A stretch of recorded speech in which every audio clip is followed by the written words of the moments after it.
একটু পরে সে জিজ্ঞেস করলো, বাবা, এমন কি কোনো উপায় নেই যাতে তোমরা দুজনেই বেঁচে থাকতে পারো? তখনই উত্তর না দিয়ে শুক্রাচার্য চুপ করে রইলেন। একটি মাত্র উপায় আছে। যদি অন্য কাউকে মৃত সঞ্জীবনী মন্ত্রটি প্রয়োগ করতে শিখিয়ে দেওয়া যায়, সে তাহলে প্রথমে শুক্রাচার্যের পেট ফাটিয়ে কচকে বের করে আনবে, তারপর সেই মন্ত্রেই সে আবার শুক্রাচার্যকে বাঁচিয়ে তুলতে পারে।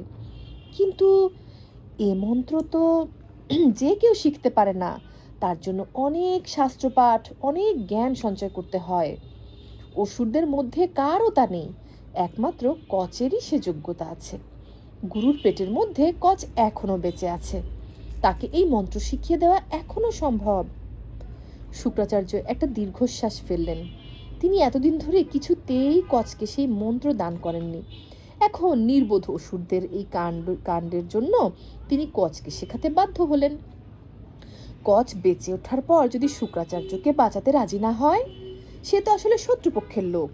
মন্ত্রটা পাওয়ার পর ছিন্ন ভিন্ন অবস্থায় শুক্রাচার্যকে ফেলে রেখে সে পালিয়ে যেতে পারে দেবলোকে। সেখানে আনন্দের উৎসব শুরু হয়ে যাবে।